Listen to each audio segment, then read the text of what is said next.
Так, микрофондон менин үнүм жакшы эле угулуп атабы? Эгер жакшы угулуп жаткан болсо плюс белгисин калтырасыңарбы?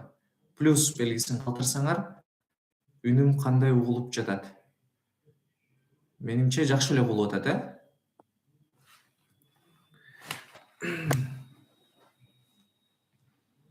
Эң сонун. Жакшы. Көрүүчүлөр дагы көбөйүп калыптыр. Эң сонун.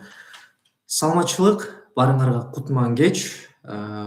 Кечки саат 7 болуптур, Баарыңарга кутман кеч демекчимин. Демек, бүгүн аналогия боюнча силерге ошо биринчилерден болуп YouTube каналыбыздан эфир өтүп жатабыз. Бир аз техникалык маселелер жаралып калышы мүмкүн. Анткени эми YouTube'да биринчи жолу өтүп атабыз, Бул жактан мен слайдым силерге жакшы эле көрүнүп атат, Бул түз эфир сакталабы? Ооба, буюрса сактап коебуз. Саламатсызбы дегендер бар. Саламатчылык, баарыңарга кутман кеч. Биз эфирибизди акырындап баштай берели. Үнүм угулуп жаткан болсо, эң сонун.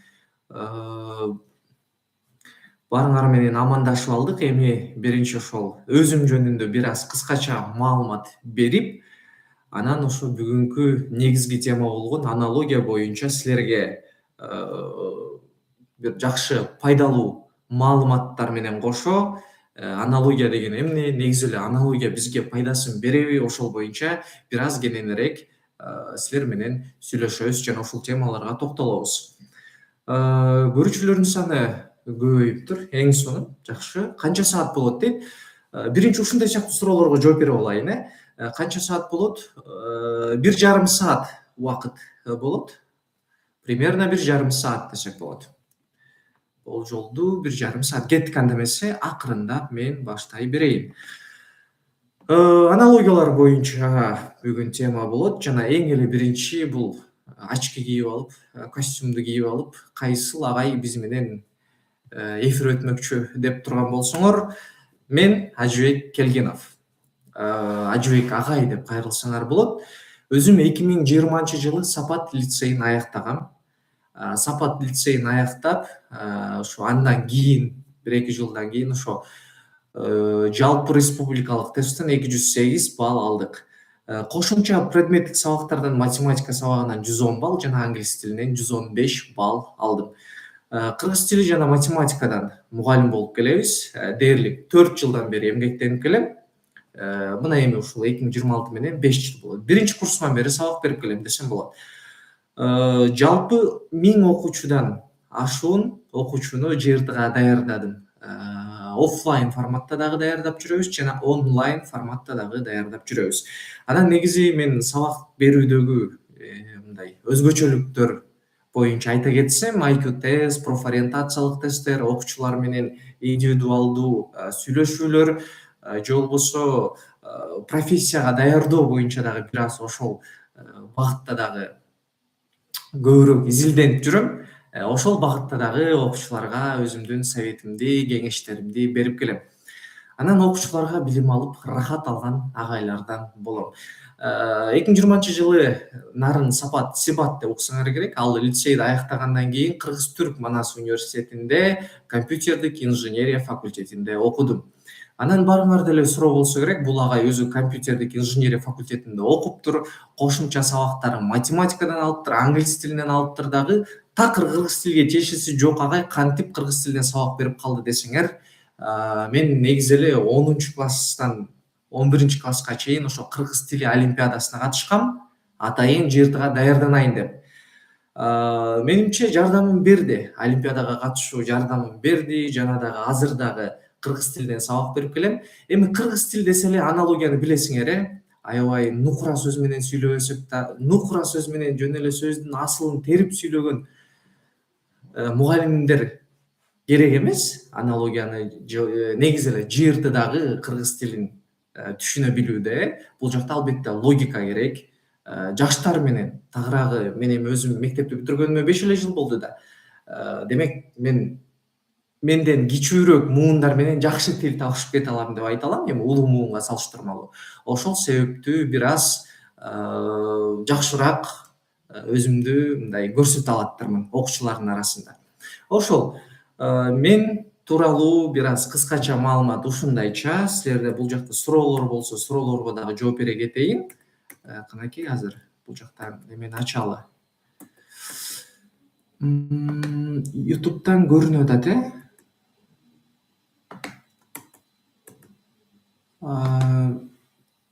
көрүнүп атат. Эң сонун кана суроолор барбы? Канча убакытка созулат? 1,5 саат убакытка созулат. Агайым саламатсызбы дейт. Менин окуучуларыма саламатчылык. Кошумча предметтин баллы жетпей калса универге өтпөй калабы? Кошумча предметтин баллы жетпей калса университетке өзү каалаган факультетке өтпөй калышы мүмкүн. Мисалы, силер туризм факультетине тапшырайын деп атасыңар. Туризм факультетинде кошумча англис тили суралган болсо, ал эми англис тилинин БОСОго баллы кошумча сабактык 60 балл. Эгер англис тилинен 60 балл ала албай калсаңыз, анда башка факультетке тапшырууга туура келет. Негизги балл менен. Аналогия деген эмне? Өзү түшүндүрмөсү. Мына азыр ошого токтолобуз. Мен анда бир аз темадан сырткаркы суроолор болсо мен жооп бербейм. Дароо эле аналогияга өтүп кетейин. Математиканын тандоосу боюнча айтып бересизби? Булар боюнча мен акыркы немеде айтып берейин. Эфир бүткөндөн кийин азыр эми аналогия темасы болуп аткандыктан бир аз сөздү кыскарталы. Кеттик анда. Өзүм жөнүндө тааныштырдым. Аналогия, окшоштуктар. Аналогия деген эмне? Эми бул жакта YouTube каналда окуучулар эле эмес, улуу муундагы дагы мугалимдер отурса керек, ата-энелер отурушу мүмкүн. Аларга жеткиликтүү тил менен азыр түшүндүрүп берем. Аналогия бул предметтердин дегенде бул заттардын, көзүбүзгө көрүнгөн заттардын, көзүбүзгө көрүнгөнү бар, көрүнбөгөнү дагы бар деп коелу. Ошол заттардын, кубулуштардын кандайдыр бир белгисине жалпылыгына карата келип чыккан окшоштугу, бири-бирине болгон окшоштугу эле аналогия деген ошол. Ал эми аналогия бөлүмү ушул окуучунун сөз байлыгын жана түшүнүктөрдүн ортосунда, ошо заттардын ортосундагы түшүнүктөрдүн ортосундагы логикалык байланышты талдай билүү, жуп сөздөрдү байланыштыра билүү жөндөмүн текшерет. Мисалга, бул жакта казы карта турат, көрүп атасыңар. Бул жакта 5 бармак турат. Эми экөөнүн байланыштырып турган нерсе эмне? Экөөнү байланыштырып турган нерсе тамак деп билебиз. 5 бармактагы казы картадагы бул тамактын түрү. Эми демек экөөнүн ортосундагы логика, экөөнү байланыштырып турган нерсе тамак аш деп билип атабыз. Эми жөнөкөй сөз менен түшүндүрүп берейин. Мисалы, силер бул дүйнөгө келдиңер. Жаңы эле ына деп ыйлап бул дүйнөгө келип эле бизди ата-энебиз колго алат. Алып эле биздин көзүбүз бир 2-3 күн көрбөйт болсо керек. Мындай тунарыктап көрүнөт. Андан кийин эле көзүбүз акырындап ачылып келип анан апабызды тааныйбыз. Апабыз бизге өзүнүн ак сүтүн берип, бизди азыктандырып турган бир зат болот. Анан карайсың, аябай назик жан болот, Анан бул апа экен деп билебиз. Эми карагыла. Андан кийин эле кичине бир убакыт өткөндөн кийин эле мындай апабызга салыштырмалуу мындай чоңураак, күчтүүрөөк келген бир кишини көрөбүз. Бул көрсө атабыз экен деп акырын ошол маалда эле көзүбүзгө көрүнгөн нерселер аң сезибизге кире берет. Ошентип отуруп, мына көрдүңөр силер төрөлгөндөн тартып, анан ата менен апанын ортосундагы айырмачылыкты байкап баштайбыз. Апа бул назик жан экен. Апа бул тамак аш жасап мени тойгузуп атат дейсиң. Бирок баарыбызды тойгузуп турган нерсе ата экенин дагы кийинчерээк байкап баштайбыз. Биз ата бул эрктүү, эркек жан экенин билебиз. Апа бул назик, мээримдүү бир аял экенин билебиз. Ата менен эне. Мынакей. Эми ата менен энени деп бизге аналогия берип койду. Ата двоеточие, кош чекитти койду да эне деп койду. Эми экөөнүн ортосундагы байланыштарды биз ошол төрөлгөндөн тартып 11-класска чейин баардык акылыбызды салып туруп, анан ортодогу байланышты издейт экенбиз. Эми ата менен эненики мен айтып бердим. Андан кийин басып отуруп дүйнө тааным кеңейе берет. Достор менен таанышабыз, ошентип отуруп сөздөрдү үйрөнөбүз, айтор бүт нерсенин баарын мээбизге киргизип, сиңдире беребиз. Мээбиз менен кабыл ала беребиз. Ошентип отуруп мектепке барабыз. Мектептен окуп отуруп 11-класс деңгээлге жетебиз. Анан 11-класс деңгээлге жеткенде бизде уже мээбизде биз жаңы төрөлгөн ата менен энени сырткары канчалаган сөздү билип калган болобуз.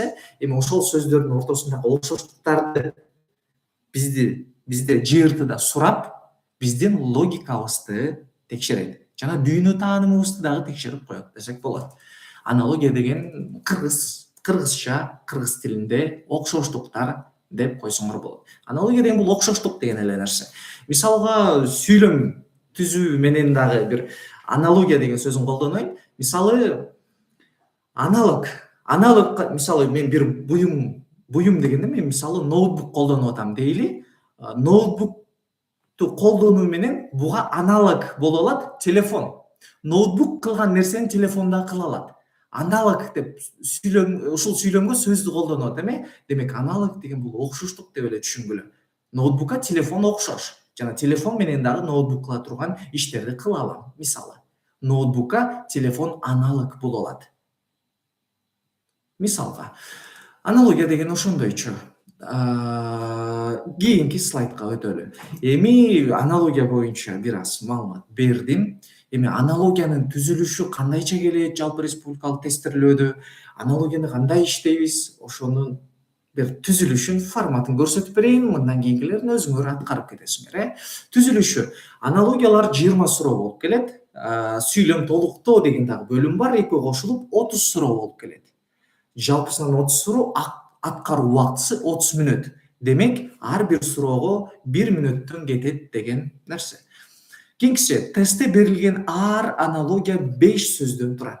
Биринчи жуп кара тамга менен белгиленет. Бул үлгү жуп деп аталат. Эгер мен азыр аналогияларды иштейбиз да, ошол жактан эгер мен үлгү жуп деп айта турган болсом, кара тамга менен басылып, негизгиси болуп берилет. Ошону үлгү жуп деп айтам. Үлгү жуптагы сөздөр өз ара белгилүү бир байланыш түрүндө болот. Ошо кара тамга менен жазылган эки сөздүн ортосунда бир логика болот. Үлгү жуптан кийин жооп варианттары А, Б, В, Г берилет. Демек, жалпы 5 болот. Окуучунун милдети үлгү жуптагы логикалык, үлгү жуп дегенде жана кара тамга менен басылып жазылган эки сөздүн ортосундагы логикалык байланышты табуу менен ошол логикалык байланышка окшош, аналог, окшош болгон варианттарды астынан издейбиз дагы, туура вариантты белгилейбиз ошол жактан. Аналогиянын түзүлүшү жана аналогия деген мына ушундайча. Канакей, суроолор болсо мен жооп берейин. Бул жакта азырынча суроо деле жок окшойт. Кеттик анда. Эми мындай. Аналогиянын түзүлүшү боюнча силерге көрсөтүп бердим. Аналогия деген эмне экенин көрсөтүп бердим. Эми бир аналогия иштейли силер менен биргеликте. Окшоштуктарды табуудагы кадамдар. Үлгү жуптагы сөздөрдүн ортосундагы байланышты туура табуу, табылган байланышка дал келген жоопту варианттардан издөө. Мисалы, ит күчүк деп турат, Азыр муну баарыңар жооп бергенге аракет кылгылачы. Ит күчүк деп турат. Ит күчүк деп турат. Бул үлгү жуп, эталондук жуп же үлгү жуп. Мен жана айтып кеттим, Эми ит күчүк деп турат. Варианттарда А, Б, В, Г деп турат. Ит менен күчүктүн ортосундагы логиканы табуу менен биз ылдыйкы варианттарга түшөлү. Ылдыйкы варианттарга түшүп, кайсы логика дал келип атат. Бүт орундар менен кошо байкап карагыла. Үлгү жуптагы сөздөрдүн байланышы эне бала. Азаматсыңар баары Б деди, эң сонун. Эне бала. Мисалы, ит деген бул энеси, күчүк анын баласы. Бул жакта мындай да, окуучулар арасында азаматсыңар баары Б деп жооп берди, эң сонун. Окуучулар арасында бул нерсени эми билгендер көп эле. Бул эфирде ата-энелер дагы болушу мүмкүн, аналогияны жаңы түшүнүп аткандар да болушу мүмкүн. Аларды дагы туура кабылдап коюңарды суранам. Мисалы, кээ бирөөлөр Д деген вариантты белгилеп атышат. Балким болот бул нерсе. Ошондуктан мен аябай чайнап түшүндүрүп берем. Баарыңар аналогияны аябай жакшы билгендер тажап кетпей көрүүңөрдү суранат болчумун. Ал эми аналогияны жакшы билбегендер силерге эң сонун бир мүмкүнчүлүк. Кеттик. Иттин баласы күчүк деп издейт экенбиз. Түлкүнүн баласы ит эмес. Демек, А варианты туура эмес. Койдун баласы козу. Туура. В-ны карасак, музоонун баласы уй дейт. Жок, уйдун баласы музо. Көрдүңөрбү? Могул жактан эмне болуп атат? Орундар алмашып кеткенин байкап атасыңар. Мына иттин баласы күчүк болот. Мен курсор менен көрсөтүп атам. А бул жакта тескерисинче уйдун баласы музоо деп орундар алмашып кеткенин байкап атабыз. Демек бул туура эмес. Бизде орууну туура келип атат да Б вариантында. Демек В туура эмес. Гны карасак жылкынын баласы музоо, жок, жылкыныкы кулун болуш керек. Демек бул жакта туура жооп албетте Б варианты болуш керек, баарыңар айткандай. Жакшы. Кийинки суроого, кийинкилерин өтөлү. Эми ушул жактан дагы түшүндүрө кетчү нерсе бар. Түшүндүрө кетчү бир чоң тема бар. Аналогияны көрдүк. Мына бир мисал менен, эми ушул аналогиянын 16-17 эң эле популярдуу байланышы бар. Азыр силерге ошол 15-16 байланышы боюнча ар бир байланыштан бирден мисал иштейбиз силер менен биргеликте. Логиканы түшүнүп алдыңар, логика оңой эле. Барыңар эле телефондон атайын жана кроссворд толтурган оюндарды ойноп көрсөңөр керек. Бул эми ошол кроссворд толтурган оюн эмес албетте, бирок ошого окшош логикаңарды иштете турган бир оюн деп кабылдагыла. Оюн деп кабылдасаңар аябай жеңил эле бир тема болот, окшоштуктар темасы. Анан мен 15-16 байланышты өтүп берем да силерге. Бирок жалпы республикалык тестирлөөдө көпчүлүк окуучулар ойлойт, ушул 15-16 эле байланыштан келет деп. Жок. Мен азыр силерге өтүп берип аткан 15-16 байланыш булар эң эле популярдуу байланыштар. Силер ушул эң эле популярдуу болгон 15-16 байланыштын логикасын түшүнө билсеңер, мындан сырткары дагы башкача мындай, кандай десем, башкача тематикадагы аналогиялар келсе дагы силер туура жооп бере аласыңар. Кеттик. Анда биз акырындап байланыштын түрлөрүнө өтө берели жана ошол байланыштардын түрү боюнча бирден мисалды иштей берели. Эң биринчи себеп натыйжа байланышы боюнча кеттик. Себеп натыйжа байланышы. Могул жакты карайлы эми. Кайсыл вариант туура деп ойлойсуңар? Себеп менен натыйжа деген эмне? Жашоо өзү себеп натыйжадан турат, Биринчиси мындай, натыйжа деген бул эмне дейли? Финиш дейли, финиш деп коелу. А себеп финишке жетиш үчүн эмне себеп кылышың керек? Эмне кылышың керек? Чуркашың керек. Чуркашың керек. Демек, чуркаган бул действие, процесс, а натыйжада сен уже финишке жеттиң деген нерсе. Бул жакта көбү А вариантын жооп берип атышат, азаматсыңар сонун. Бул жакта жөнөкөй эле сүйлөмдү түзүп алалы. Жөнөкөй эле сүйлөм түзөлү. Кеттик эми. Жагымдуу болгондуктан жактырабыз деген сүйлөм түзсөк болобу? Ооба. Мисалы сага билбейм, бир адам жөнүндө болсун, мисалы ар бир адам жактырат, ар бир адам мындай бир адамды симпатия кармайт десек болот, баарыңарга жактырган тема болсо керек. Жагымдуу, мисалы бир адам сага жагымдуу болуп атат, ал жагымдуу болгондуктан сен аны жактырасың. Кеттик А варианты. Сага бир тема кызыктуу болуп атат, кызыктуу болгондуктан кызыгасың. Албетте. Логикалык жактан дагы, сүйлөм түзүү жактан дагы А варианты дал келип атат. Балким Адан дагы жакшыраак келген болушу мүмкүн. Келгиле Бны карап көрөлү. Ал таза болгондуктан тазалайбыз. Ал кир болсо тазалашыбыз мүмкүн. Таза болсо аны эмнеге тазалайбыз? Бсы туура эмес. Всы бекем болгондуктан бекитебиз дейт. Жок. Ал бекем болуп атса эмнеге бекитишибиз керек? Аз болгондуктан азайтабыз. Бул дагы туура келбей калып атат. Көрдүңөрбү? Өзүңөр сүйлөм түзгөндө эле, анан бир аз ойлонуп койсок эле туура жообу чыгып калат. Эми карасаңар, биз жана ит күчүк деп конкреттүү нерселерге карата аналогия суроосун иштегенбиз, азыр болсо абстрактуу болуп калды.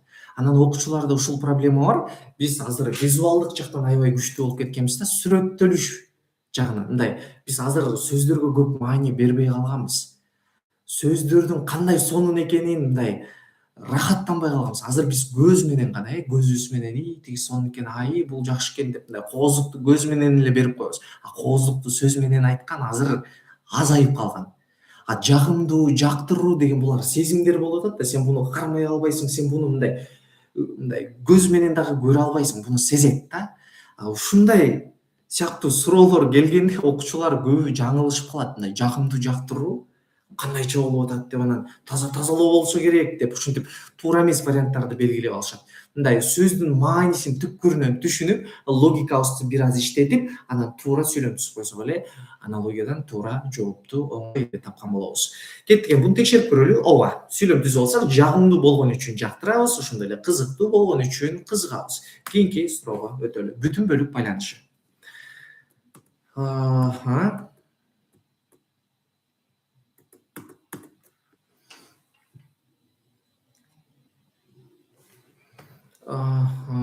Кеттик эми. Могу бүтүн бөлүк байланыш боюнча кана жооп берип көргүлөчү. Бүтүн бөлүк байланышы боюнча. Г варианты дейт. Жакшы. Б дегендер дагы бар. Эмнеге болбосун, эми Бсы деп деле койсо болот да.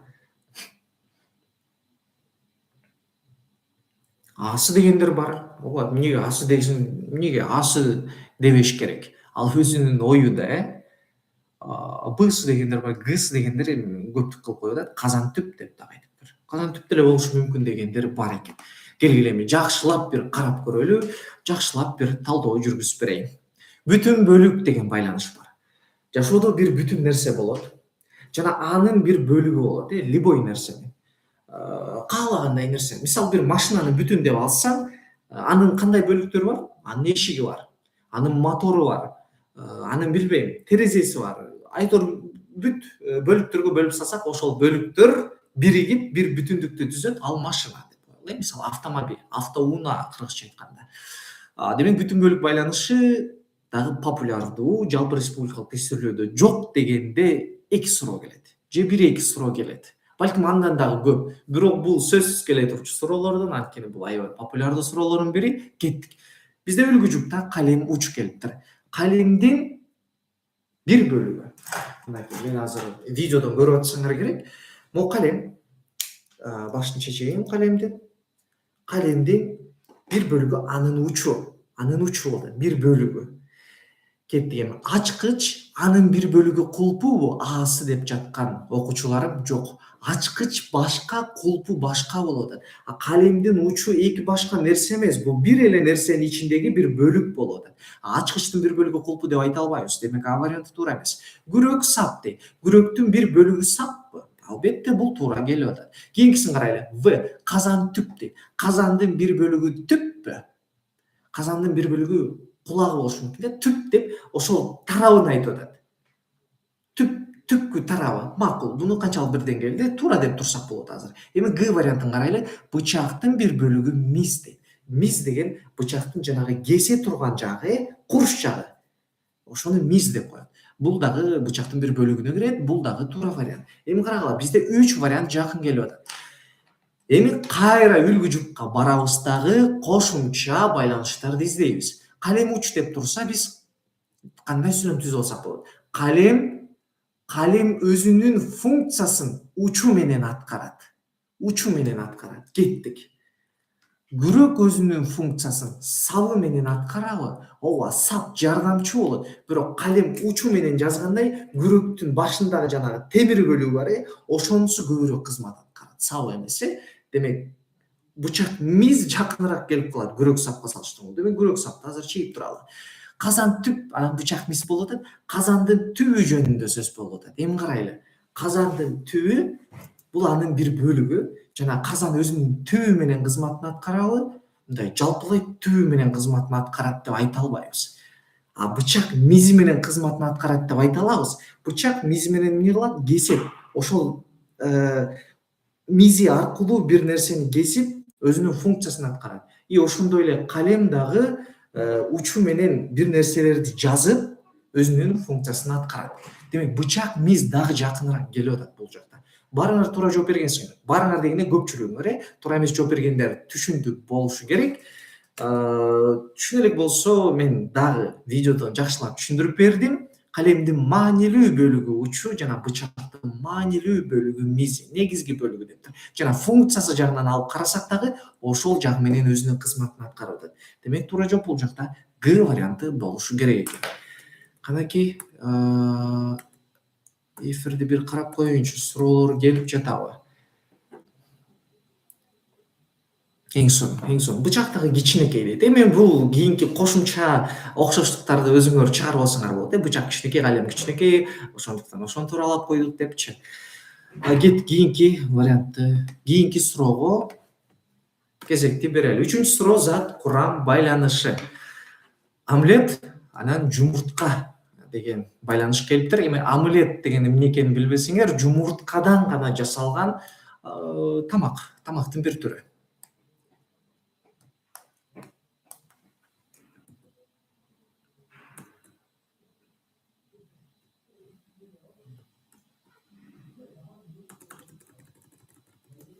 Жумурткадан жасалган тамактын бир түрү.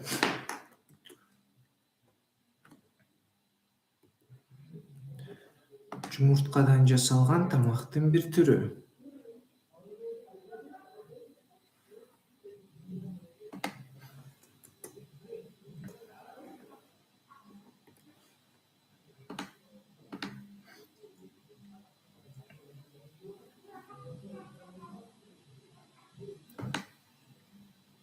Жумуртадан жасалган тамактын бир түрү.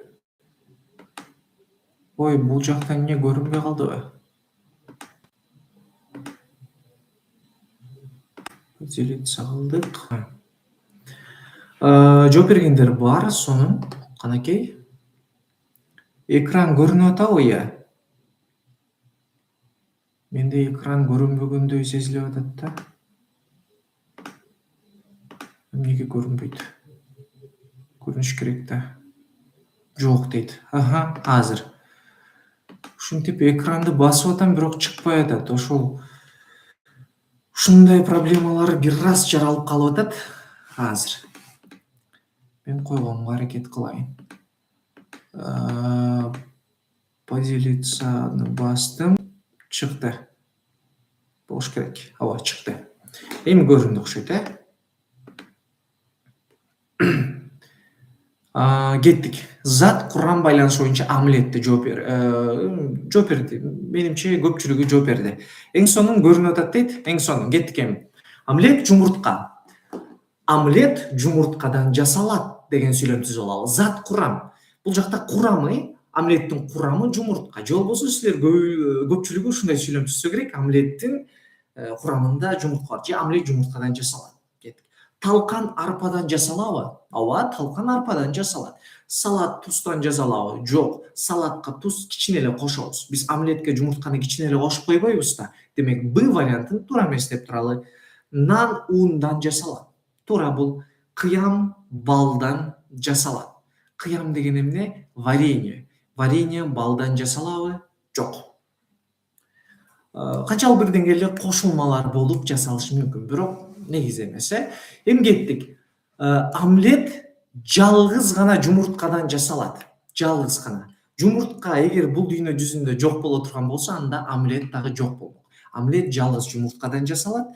Талкан жалгыз арпадан жасалабы? Жок. Жүгөрүдөн дагы талкан жасалат. Демек, А варианты алыстап атат. Ал эми В вариантын карасак, нан ундан жасалабы? Жасалат. Нан ундан башка нерседен жасалабы? Жок. Нан жалгыз гана ундан жасалат. Демек, туура жооп бул жакта В варианты болушу керек экен. Зат курам байланышы бул дагы аябай популярдуу байланыштардын бири. Бир зат болот жана заттын курамы жөнүндө. Бүтүн бөлүк анан зат курамды алмаштырып албагыла. Курам бул орусча айтканда состав. Зат бөлүк дегенде анда бир нерсенин бөлүгү жөнүндө. Часть болот, часть. Бир бөлүгү жөнүндө. Анан зат курам менен ошол бүтүн бөлүктү неме кылып коюшат, атайын аралаштырып, башыңарды аралаштырып суроо берип коет, анан көбүбүз жаңылып кала беребиз. Кийинки суроого батыраак өтөйүн. Мен кичине батыраак өтпөсөм. Талкан деген эмне дейт? Талкан бул арпадан, негизи көпчүлүгүбүз арпадан билебиз. Арпа деп эле түшүндүрүп бере берейин. Дан эгиндеринен дейт негизи. Арпаны атайын эмне кылат? Тегирменден өткөрүп, майда бир пайда болгон нерсени талкан деп коет. Майда данды талкан деп коет.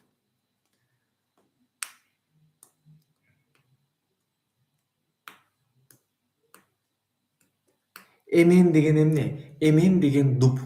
Дуп. Дуп деген атайын бир бактын түрү болот. Ошону эмен деп коет кыргызча. Лукоморье дуб зеленый деп орусча ыры жаттасаңар керек Пушкиндин ыры. Ошо дуб деген эмен да. Кеттик. Эмен дарак. Батыраак түшүндүрүп берейин. Б варианты дейт. Сонун.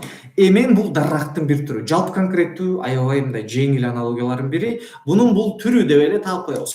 Эми кеттик. Эмен дарактын бир түрү. Жылкы гүлүктүн бир түрүбү? Жок. Райхан деген өсүмдүктүн бир түрүбү? Ооба, райхан деген атайын бир гүлдүн бир түрү бар. Демек өсүмдүктүн бир түрү. Демек бысы азыр туура келип атат. Высын карап көрөлү. Ары бул балдын бир түрүбү? Жок. Гүл бул розанын бир түрүбү? Роза гүлдүн бир түрү. Г варианты дегендер менин сүйүктүү окуучуларым бир аз жаңылышып атасыңар. Келгиле.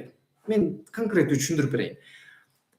Эмен деген дарактын бир түрү эмен болуп атат. Көрдүңөрбү? Эмен дарактын бир түрү. Эми гүл ушул катары боюнча кеткиле. Гүл розанын бир түрү. Жок. Роза гүлдүн бир түрү. Орундарын алмашып калганын байкап атасыңарбы? Орундары алмашып калган. Б вариантында сонун келген. Райхан өсүмдүктүн бир түрү, эмен дарактын бир түрү.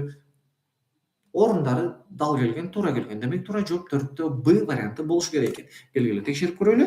Албетте эмен дарактын конкреттүү бир түрү болгондой эле райхан өсүмдүктүн конкреттүү бир түрү. Кийинки суроого өтөбүз. Зат өлчөө бирдик деген байланышы бар.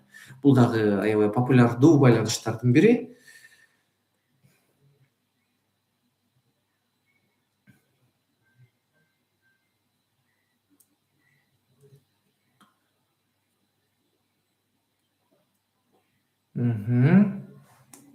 Жакшы. Жооп берип аткандар бар.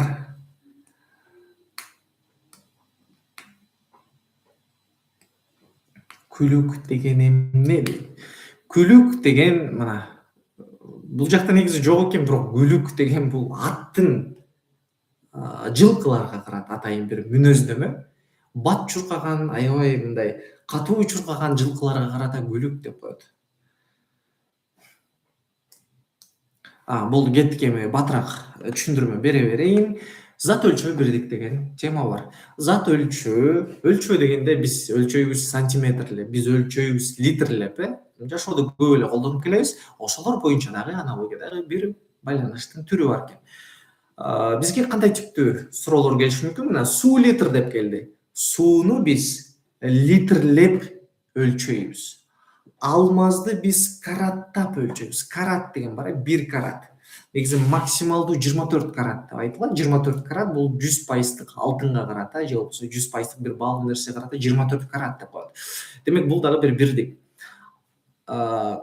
Сууну литрлеп өлчөйбүз, алмазды караттап, идишти көлөмдөп. Жок, көлөм деген бул түшүнүк. Бул жалпылай эле түшүнүк. Көлөмдү биз литрлеп деп айтсак болот. Демек бысы литр сыяктуу келген жок, мына сантиметр деп келген жөн эле көлөм деп койду. Бысы туура эмес, акырында алмаз карат туура болот. Жол узундук дагы бул бир түшүнүк. Узундуктун ичинде сантиметр, миллиметр, километр. Демек бысы дагы узундук дал келбей калды. Гысын карасак китеп калыңдык дейт.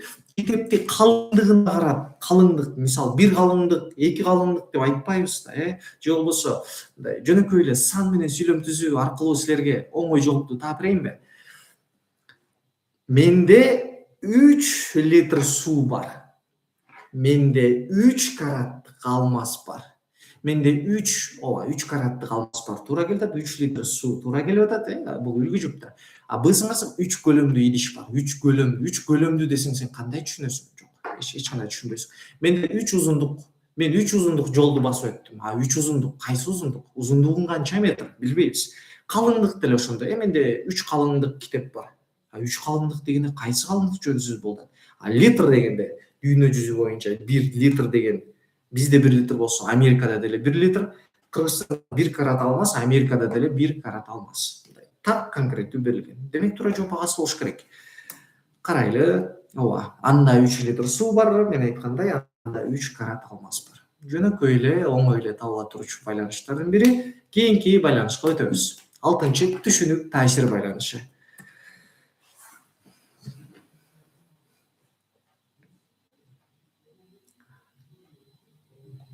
Каратты түшүндүрүп бериңизчи. Жаңы эле айттым, алтын баалуу таштарга карата өлчөнүүчү бирдик максималдуу 24 карат болот.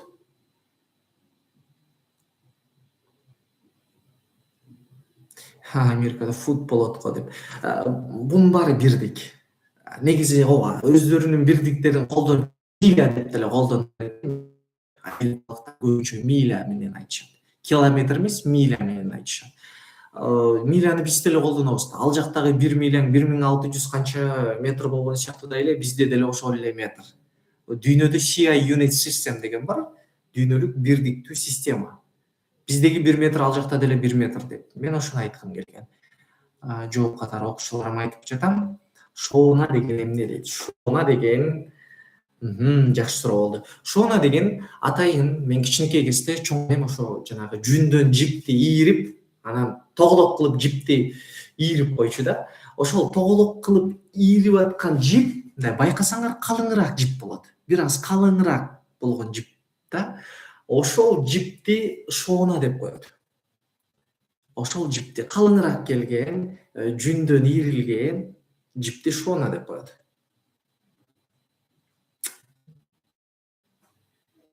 Кеттик эми. Шоунаны бир аз түшүндүрүп бердим. Ара карагай боюнча кеттик.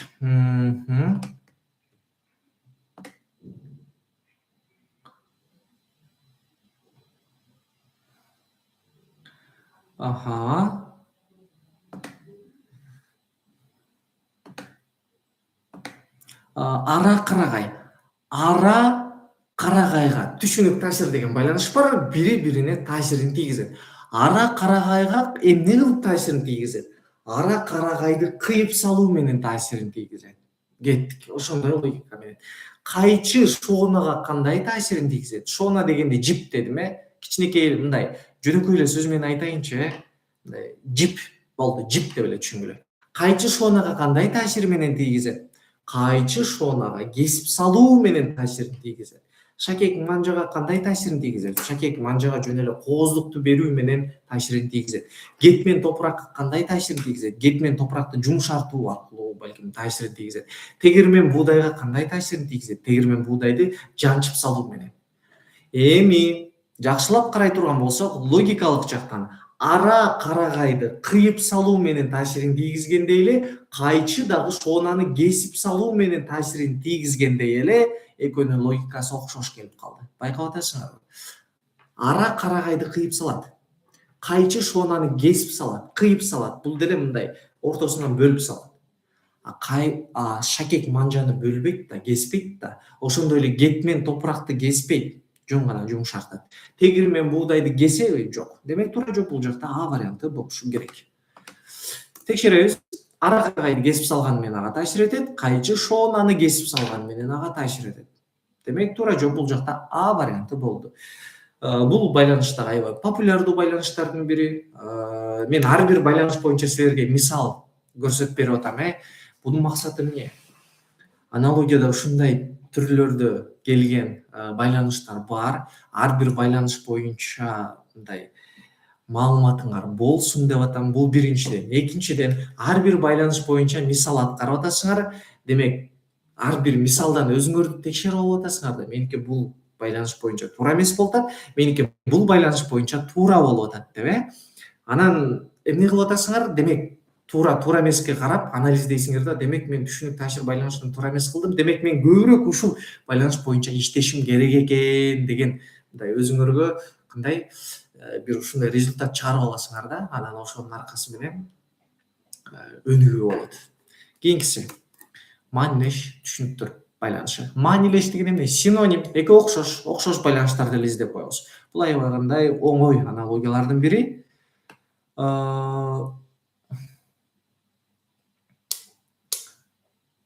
Шоуна деген жип ооба.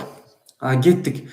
Буларды мен бир аз ылдамдатайын, бир аз ылдамдатып көрсөтүп берейин. Маанилеш түшүнүктөр байланышы деген бар. Булар синонимдер. Дүйнөдө ар бир өлкөнүн өзүнүн сөз байлыгында, лексикасында дейин, Ушундай сөздөр бар. Бир эле сөздүн, бир эле нерсени же болбосо эки сөз менен айтабыз. Мисалы, Берешем март деп турат, Биз эки сөздү айтабыз да.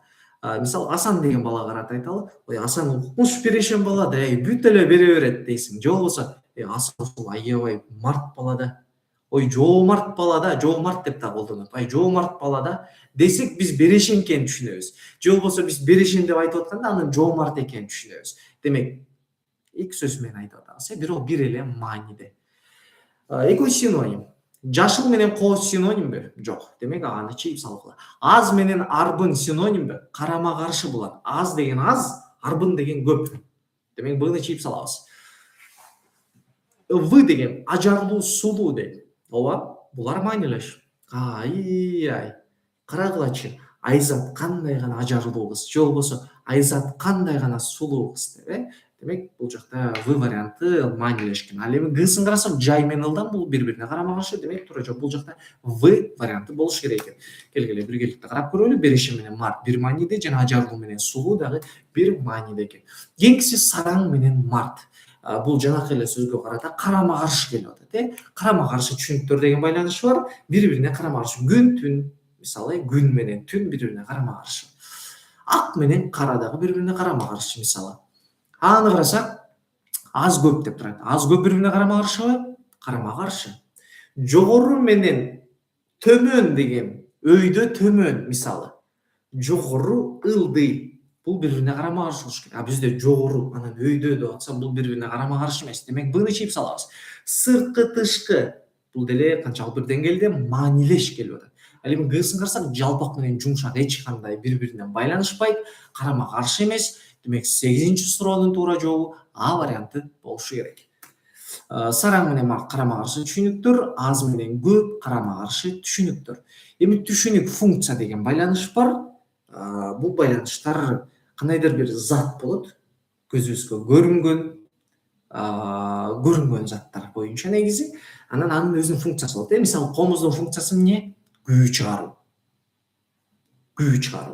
Калемдин функциясы эмне? Квадрат чийүүбү? Жок, калемдики жазуу да. Квадрат анын конкреттүү бир функциясы. Тегирмен дан дейт. Күү жаратат да, мисалы, комуздун функциясы күү жаратат. Тегирмендин функциясы дан жаратабы? Жок, данды майдалайт. Буну чийип салгыла. Циркульдун функциясы айлана чийишпи? Албетте, циркульдун функциясы жазуу эмес. Циркульдун бир эле функциясы бар, ал айлананы эле чийип койчу. Сааттын функциясы жебе? Жок, сааттын бир бөлүгү. Биз көрүп аткан чык деп иштеген сааттын бир бөлүгү анын жебеси. Демек, бул Г варианты дагы бүтүн бөлүк байланышына мисал болуп калды. Демек, туура жол бул жакта В циркуль бир гана айлана үчүн алган, комуз бир гана күү чыгаруу үчүн гана же күү жаратуу үчүн гана жаралган. Жана анын негизги функциясы десек болот. Туура жооп албетте циркулдун негизги функциясы айлана чийүү деп В варианты дедик. Кийинки суроого өтөлү. Түшүнүк жардамчы байланышы. Маляр өзүнүн ишин аткарыш үчүн ага жардамчы боек болот. Принтер өзүнүн ишин аткарыш үчүн ага жардамчы кагаз болот. Туура. Күлүк өзүнүн кызматын аткарыш үчүн ага жардамчы камчы дейт. Жок, күлүк ал өзү эле бат чуркаган жылкы болуп атат. Ага камчынын жардамчы катары кереги жок. Дарак өзүнүн кызматын аткарыш үчүн ага ара керекпи? Жок. Оору өзүнүн кызматын аткарыш үчүн ага дары керекпи? Жок. Оору сакайып кетиш үчүн, оору жок болуш үчүн дары керек. Бизге маляр жок болуш үчүн боек деген логиканы издеген жокпуз да. Демек, Г варианты туура эмес дейбиз дагы. Принтер өзүнүн кызматын аткарыш үчүн кагаз керек болгондой эле малярга боек керек деп туура жоопту биз А варианты деп алабыз. Кийинкиси лимон кычкыл. Лимон кычкыл. Мен бир аз тездетейин эфирде. Лимон кычкыл. Негизинен лимон кычкыл болот. Нан негизинен катуу деп айта албайбыз. Тамак негизинен даамдуу деп айта албайбыз. Даамсыз да болуп калышы мүмкүн. Кебес негизинен жумшак деп айта алабызбы? Айта алабыз. Катуу кебес көргөн эмесмин. Же болбосо таттуу лимон көргөн эмесмин. Кычкыл лимон болот, жана кебес жумшак болот. Жалбырак жука дейт. Калың деле жалбырактар бар, биологияда көрсөңөр керек. Дүйнөдөгү эң жалбырактардын катарына Виктория Ригия деген жалбырак бар. Үстүнө кичинекей ымыркайды коюп койсоңор да көтөрөт. Силер ошол жалбыракты жука деп айта аласыңарбы? Жок. Ал калың да болушу мүмкүн. Демек, бул жакта эмне болуп атат? Сөзсүз деген нерсе 100% деген нерсе. Лимон 100% кычкыл болот, кебес 100% жумшак болот. Болду. Кийинкиси чырак түн. Түн ичинде чыракка муктаж болобуз. Жарышта тапанчага муктаж болобузбу? Жок. Жарышта тапанчага муктаж болот деген сөзсүз эмес. Кереги деле жок. Агасы туура эмес. Сынакта дептерге муктаж болосуңбу? Жок. Тойдо калпакка муктаж болосуңбу? Жок. Жаанда кол чатырга муктаж болосуңбу? Ооба. Логикалык жактан туура келди. Демек, туура жооп бул жакта Г варианты. Түшүнүк мезгил байланышына кирет. Мезгил дегенде бул жакта түн, анан жаан дегенге карата мезгил деп койду. Көрдүңөрбү? Той учуру дагы бул кандайдыр бир мезгил болот, Демек, туура жооп бул жакта Гсы. Кийинкиге өтөлү. Така, туяк. Түшүнүк орун байланышы. Таканын орду туякта. Тапанчанын орду чөнтөктөбү? Жок. Дайыма эмес. Тапанчаны чөнтөк эмес, сумкага деле салып жүрүшкөндөр бар, мисалга. Шакектин орду манжадабы? Ооба, шакек манжадан башка жерге эч кандай пайдасы да жок, кереги да жок. Кийимдин орду сандыкта эмес, кийимдин орду денебизде болуш керек. Компастын орду моюнда деп бул такыр туура эмес кылып коюптур. Туура катары эми айтып атса керек, моюнда эмес. Демек, туура жооп бул шакектин орду манжада, таканын орду туякта гана болуш керек. Туура жооп Бсы. Таптоо ат чабыш. Ирет байланышы, Аттар тапталгандан кийин анан ат чабышка катышат. Тапталганга чейин эмес. Биринчи тапталат, анан ат чабышка катышат. Артисттер биринчи репетиция кылат, андан кийин аткарышат. Туурабы? Биринчи репетиция кылат, анан аткаруу иши болот. Аткаруу ишин спектакль деп коет, Биринчи бышырып анан от жагабы? Жок, биринчи от жагып анан бышырат. Демек, бул варианты туура эмес. Биринчи жыйынтык кылып анан сынак? Жок, биринчи сынак кылып туруп анан жыйынтык чыгарат.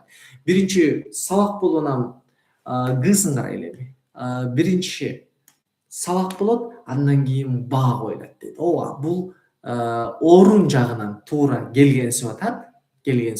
Бирок бул жакта ат чабыш жана аткаруу дегендер булар процесс болуп атат. А баа коюу бул уже жыйынтык болуп калып атат. Демек, туура жооп бул жакта көпчүлүк пайыз менен А варианты дагы логикалык жактан жакын келип атат.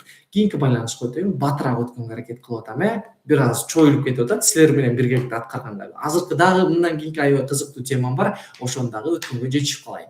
Түшүнүктөрдүн даражалары байланышы деген тема бар. Бул сүйөнүү жөлөнүү. Биринчи, мындай адам сүйөнөт. Сүйөнүү деген жөлөнгөнгө чейинки даражадагы сөз. Сүйөнүү жөнөкөй эле мындай. Жөлөнүү деген аябай жөлөнүү болгон болсо, сүйөнүү кичине эле жөлөнгөндү сүйөнүү деп коет. Демек, сүйөнүүнүн күчөтүлгөнү жөлөнүү. Чоюлуунун күчөтүлгөн варианты созулуубу? Жок.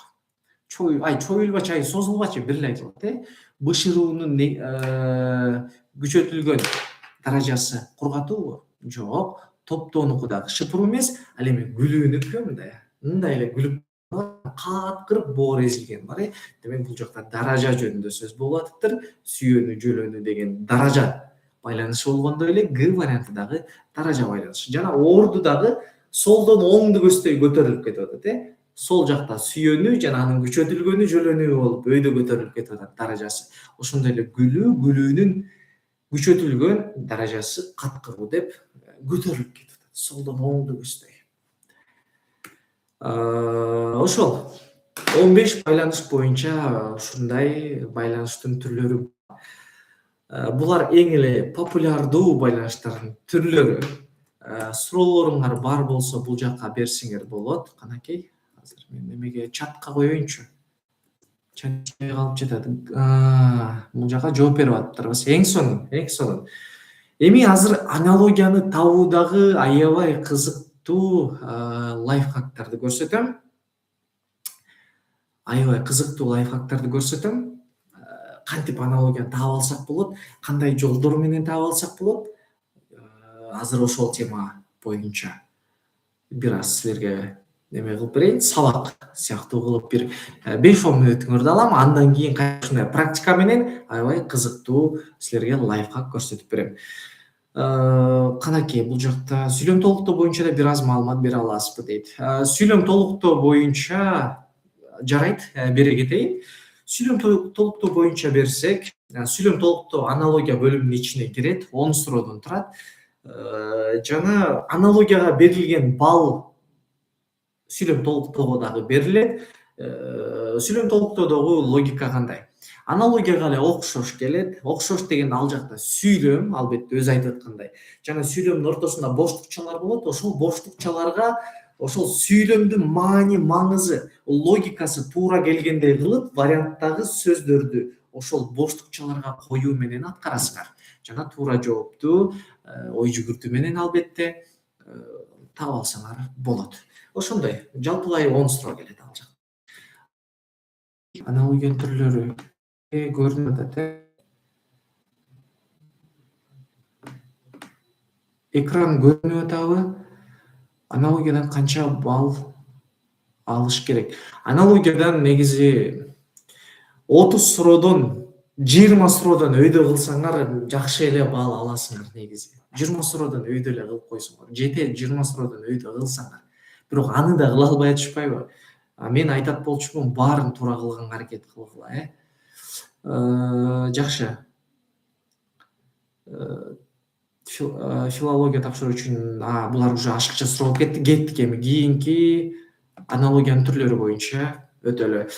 Бир аз тездетип коесузбу деген да окуучуларым болуп атат. Мен атайын 1,5 саатка ылайыктап атам. Биздин эфирибиз 1,5 саат. Жооптор темасы болот. Анан бул жакта кээ бир окуучулар аябай ыстык менен суроосунун жоопторун күткөн окуучулар болуп калып атат. Аларга дагы жооп берип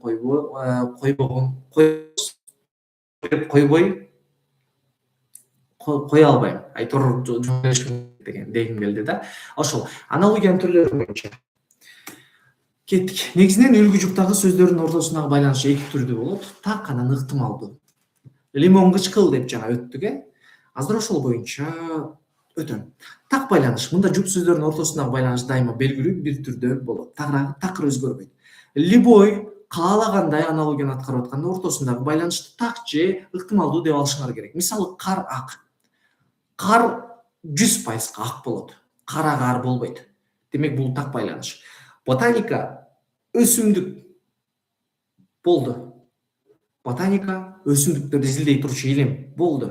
Зоология өсүмдүктөрдү эмес, ботаника. Бул так. Учактын орду аэропортто болду. Так. Лимон кычкыл. Так. Лимон таттуу эмес, ачуу эмес, кычкыл. Болду. Бул так байланыш. Ал эми ыктымалдуу байланыш болушу мүмкүн аналогияларда. Ал мындай так эмес. Мындай деле болсо болот, тигиндей деле болсо болот дегендер. Мисалы, 3 бурчтук фигура. Эми фигуранын көп түрү бар да. 4 бурчтук деле фигура. 3 бурчтук деле фигура. Демек бул ыктымалдуу. Мебель жыгач деп турат, Мебель жыгачтан эмес, темирден да болушу мүмкүн. Көрдүңөрбү? Башка дагы варианттар бар. Демек булар ыктымалдуу. Демек пало даамдуу, даамсыз дагы болушу мүмкүн. Китеп кызыктуу, кызыксыз дагы болушу мүмкүн. Булар 100% эмес. Демек аналогияны иштеп атканда үлгү жупка так байланыш келсе, варианттардан так байланышты издейбиз. Эгер үлгү жупка ыктымалдуу байланыш келе турган болсо, анда варианттардан ыктымалдуу байланышты издешибиз керек болот. Эми аналогияны табуудагы стратегия, тактика аябай кызыктуу. Буну атайын көптөгөн аналогияны иштеп атып, анан ушул нерсени чыгаргам десем болот. Эң биринчи аналогия суроосу келгенде эле ортодогу байланышты карап алгыла. Бул кайсы байланышта турат? Бирок байланышты таап алуу бул өтө деле маанилүү эмес. Эң эле жакшысы байланыштуучу сүйлөм түзүп алганыңар. Туура сүйлөм түзүп алгыла. Ар башкача кылып түзгүлө, айтор туура сүйлөмдү түзгөнгө аракеттенгиле. Кийинкиси так же ыктымалдуу экенин аныктап алгыла. Мына жаңы эле өттүм, кандай нерсе так болот, кандай нерсе ыктымалдуу болот. Мисалы, пайыз менен кылсаңар дагы жакшы болот. Лимон кычкыл 100%га дейсиңер. Пало даамдуу деген бул 50/50, 50/50 деп аласыңар, Пало же даамдуу болушу мүмкүн, же даамсыз болушу мүмкүн. Болду. Демек варианттардан ошол процентное соотношение. Ыктымалдуулук ошол процентке карап туруп жооп берип коесуңар. Кийинкиси оң же терс экенин аныктап алгыла. Орундарды байкагыла. Эгер биринчи орунга плюс келип атса, плюс издегиле, экинчи орунга минус келип атса, минус издегиле. Андан кийинки сөз түркүмүнө бир маани берип койгула. Андан кийинки логикалык жакындык. Эгер ушунун баардыгы дал келип аткан болсо, анда логикалык жакындыкка карап бир вариантты туура деп белгилейсиңер. карай берсең көнүгүштейли. Биринчи кызыл түс. Мен атайын могул жака көрдүңөр силерге түшүнүктүү болуш үчүн атайын могул жака эмне десем, лайфхак катары кичинекей кыстарма жасап койгом, кыстарып койгом десем болот. Бул жакта байланыш. Биринчи байланышты таап алгыла. Мейли байланыш маанилүү деле эмес, бсы бул байланыштыруучу сүйлөм түзгүлө. Эгер байланыштыруучу сүйлөм менен таба албаса, анда пайыз менен тапкыла. Же ушундай, же мындай. Мындай так же так эмес деп, 100% ушундай же 50/50, 50/50 дейсиңер. Андан кийин оң терсине маани бергиле, андан кийин сөз түркүмүнө маани бергиле, андан кийин логикалык байланышына маани берип коесуңар. Мону баардыгын катары менен кылгыла, катары менен кылабыз. Канакей, эфирдеги суроолорду бир карап коеюнчу. Эфирден мага суроо берип аткандар барбы? Көрүнбөй калды дейт.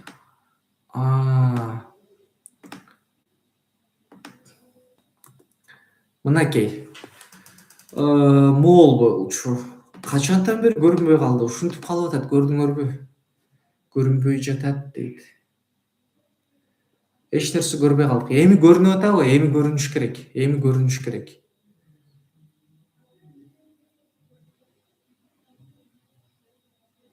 Көрүнүп баштады, Мен деле көп деле слайд өткөрүп ийген жокмун, суроого деле келе элекмин, ооба. Ушундай күлкүлүү моменттер болуп калат. Ошо ютубка ошо бүгүн биринчи жолку сабак болуп атат, анан чыгып кирип кеткендерин мен өзүм байкабай калып атпаймынбы?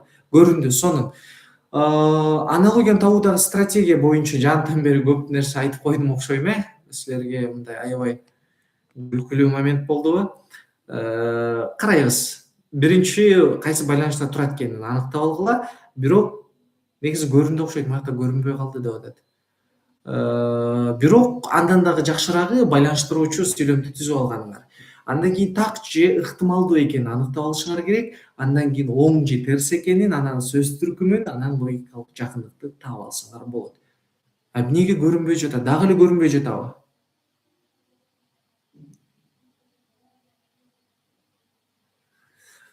Урматтуу, сүйүктүү окуучулар, көрүнүп жатабы? Дагы бир жолу сурап жатам. Көрүнүп жатат, көрүндү. Сонун. Жакшы, көрүнүп жатса уланта берели. Сонун. Карагыла, могул жакта эң биринчиде эң алгач орто байланышты таап алгыла.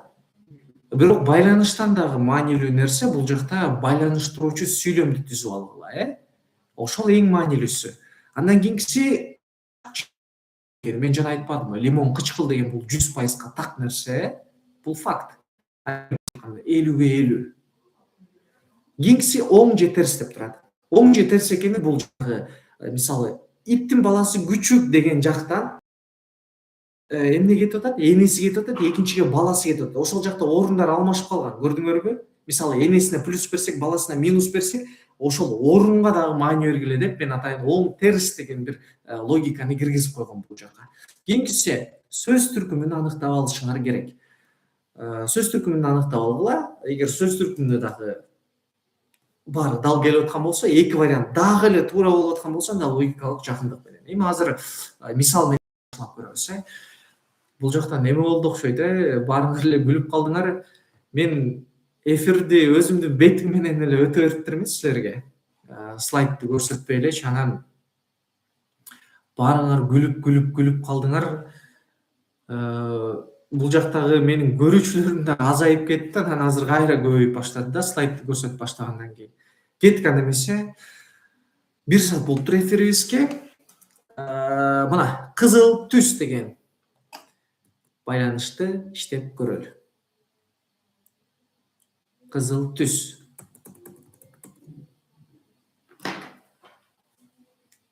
Кызыл түс.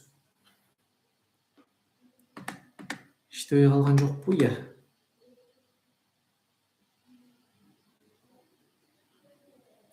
Кызыл түс.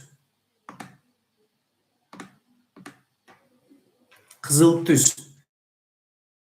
Көрүнүп жатат дейт. Эми кызыл түс деген учурда мен көрүнбөй калдыбы дагы? Эме эле болуп атат,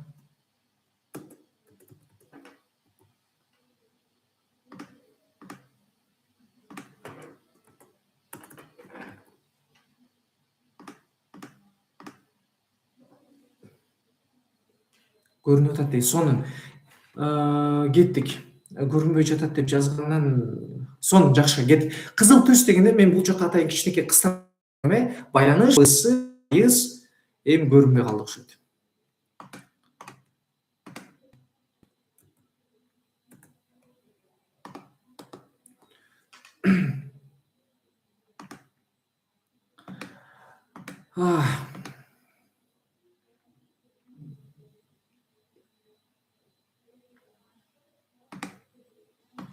Азыр эми көрүнбөй калды дейт, Азыр мен чыгарганга аракет кылып атам, бирок бул жактан чыкпай атат. Мен чыкты деп эле өтө берип атам да. Ай, эмне болуп жатат, эмне болуп жатат? Эфирибизге канакей азыр көрүндү окшойт. Кызыл түс деп турат. Кызыл түстү мен атайын бул жака кыскара болуп койдум. Байланыш дегенде бул ортодогу байланышты мен жана 16-15 байланышты өтүп бербедимби? Ошол байланыш карайсыңар. Эгер ал боюнча мындай жакшы биле албасак, бул маанилүү деле эмес. Байланыштыруучу сүйлөм бул маанилүүсү. Сүйлөм түзүп алабыз.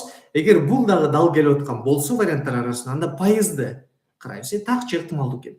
Андан кийин оң же терси карайбыз, андан кийин сөз түркүмдөр, анан логикалык байланыш. Ушуну кечке кайталап атып 5-6 жолу менин ноутбугум слайдтан чыгып, кайра кирип атып. Биринчи суроо, кызыл түс. Эми бул жакта сүйлөм түзүп алабыз. Кызыл бул түстүн бир түрү. Кеттик. Эми көрүнүп жатат, сонун. Кызыл бул түстүн бир түрү. Ак бул кардын бир түрүбү? Жок. Таза бул идиштин бир түрүбү? Жок. Токтоо бул мүнөздүн бир түрүбү? Ооба. Токтоолук деген бул бир мүнөз. Жарык бул школанын бир түрүбү? Жок. Жарык дагы школа дагы экөө бири-бирине маанилүү. Күндүн жарыгы менин бетиме тийип атат, күндүн школасы менин бетиме тийип атат. Бул сүйлөм түзө калсаңар деле маанилеш келип атат. Демек туура жооп бул жакта токтоо, мүнөз варианты келиши керек. Кийинкисине кызыл түстөрдүн бир түрү, токтоо бул мүнөздүн бир түрү дедик. Узун кыска. Узун кыска аналогиясын карайлы. Узун кыска, карама-каршы экен. Карама-каршы эми ушул жактан окуучуларым көп жаңылышат болуш керек деп атам.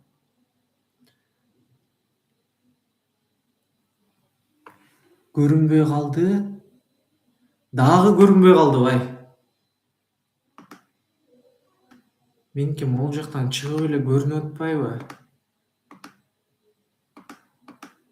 Көрүнбөй калуу менен эфирден көп кишини жоготуп алып атам,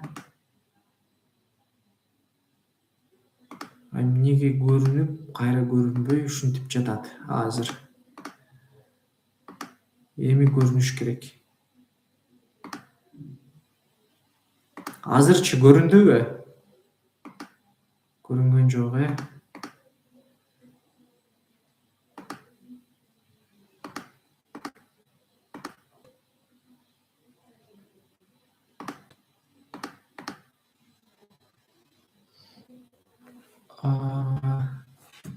Азыр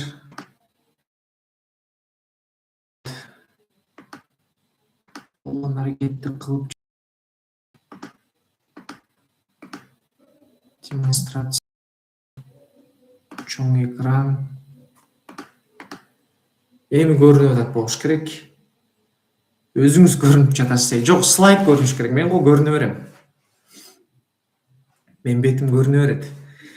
Кызыл түстү иштеп бүткөнүбүз качан Кийинки керек. Узун кыска боюнча экран кайра иштебей калдыбы? Чёрный болуп калды дейт. Биринчи аналогия турат. Ар кимде ар кандай, кээ бирөөгө чёрный көрүнүп атат, кээ бирөөнө көрүнбөй жатат. Азыр бир аз күтө тургула. Телеграмда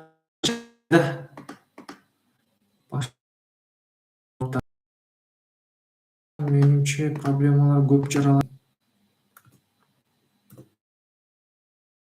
Көрүнүп атат силерге?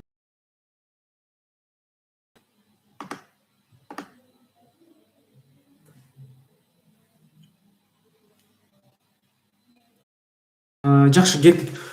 Узун кыска мен ушул боюнча эле өтө берейинчи. Слайдка өтө жакындатсам неметип калат экен. Узун кыска боюнча карама каршы экенин билдик. Сүйлөм түзүп алалы. Узун менен кыска карама каршы. Алтын менен күмүш карама каршыбы? Жок. Демек А вариантын туура эмес деп чийип салабыз. Кийинки вариантты карасак, мен курсу кийинки вариантты карасак, оор менен жеңил. Оор бири бирине карама каршыбы? Ооба, оор, жеңил карама каршы. Демек Б'сы азырынча туура. В'сын карасак, семиз менен салмактуу бири бирине карама каршыбы? Жок, семиз дагы салмактуу дагы маанилеш. Демек В варианты туура эмес. Бизге карама каршы керек болот. Г вариантын карасак, чоң менен кичинелик. Эгер чоң менен кичине болсо, анда карама каршы, толук карама каршы демекпиз. Бизде бул жакта лык мүчөсү уланып кетти. Жана чоң деген бул сын атооч болсо, кичинелик деген бул зат атооч болуп кетти дагы. Сөз түркүмдөрү дагы башка болуп калды. Толук эмес эмне карама каршы сөздөр болуп калды. Пайыз менен алып караганда узун менен кыска 100%га карама каршы, чоң менен кичинелик 100%га карама каршы эмес. Демек туура жооп бул жакта Б варианты болушу керек экен. Оор, жеңил туура болот бул жакта. Узун менен кыска карама каршы түшүнүктөр, оор менен жеңил карама каршы. Семиз менен салмактуу булар маанилеш, Кийинкиси шалаакылык, ажыроо.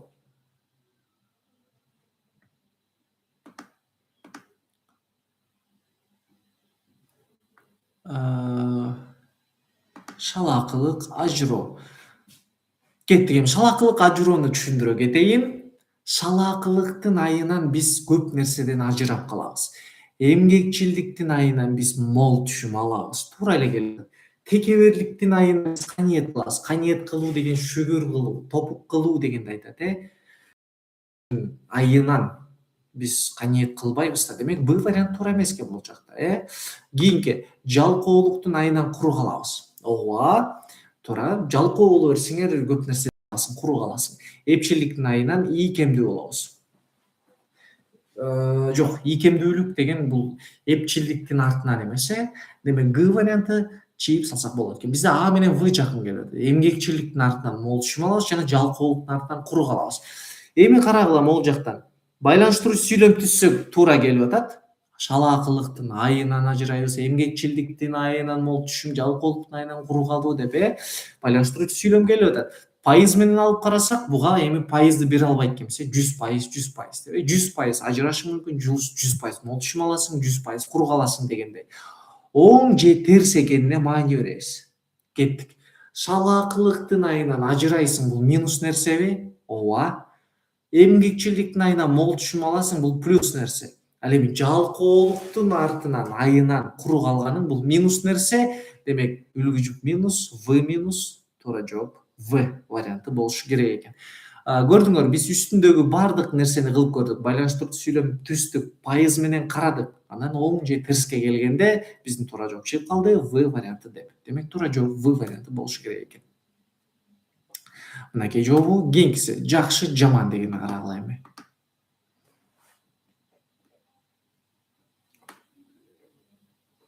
Жакшы, жаман.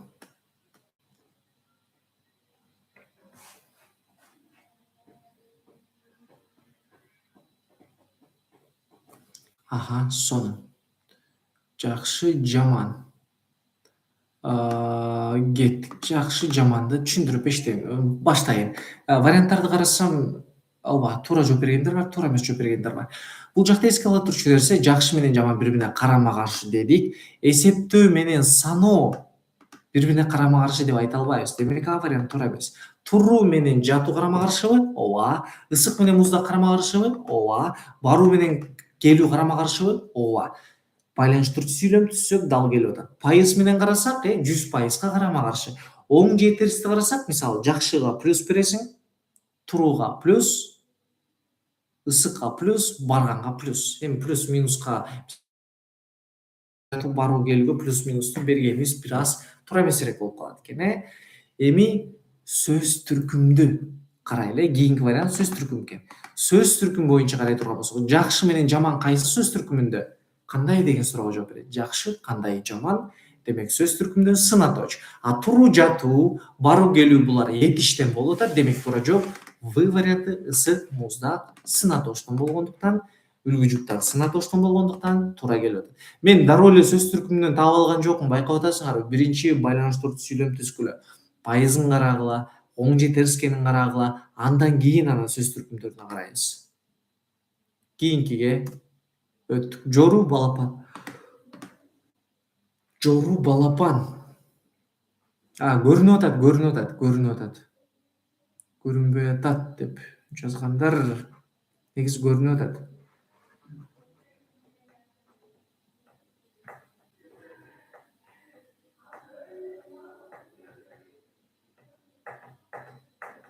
Жору деген эмне?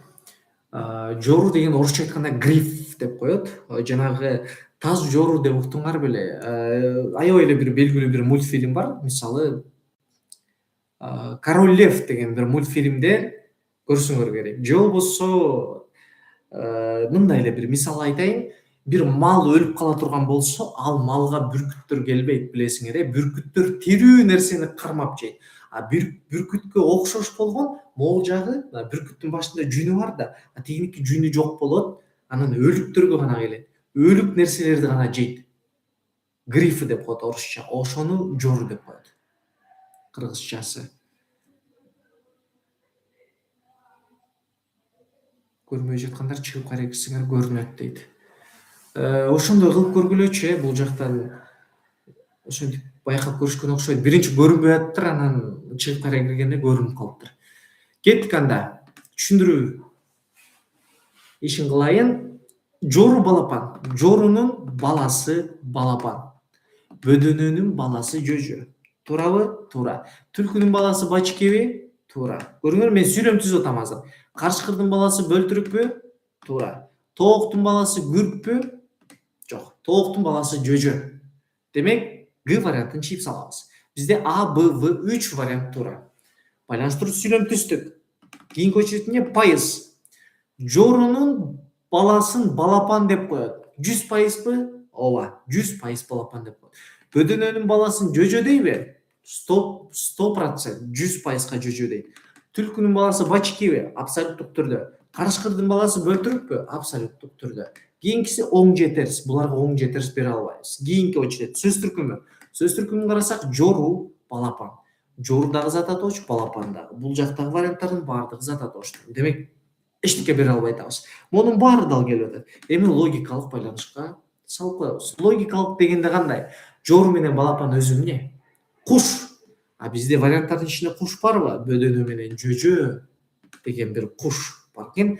Түлкүнүн баласы бачки, карышкырдын баласы бөлтүрүк. Булар жырткыч, жерде жүргөн жаныбарлар. Куш эмес айтор, жырткыч жаныбарлар. Эми карайбыз. Эгер силер Б варианты туура десеңер, анда В варианты деле бар да. Түлкүнүн баласы бачки болсо, карышкырдын деле баласы бөлтүрүк да. Эгер биз В варианты десек, анда Б деле варианты турат да. Мен деле туурамын го деп. Ошондуктан жакшылап ой жүгүртүшүбүз керек. Жору балапан куш болгондой эле, бөдөнө жөжө дагы куш.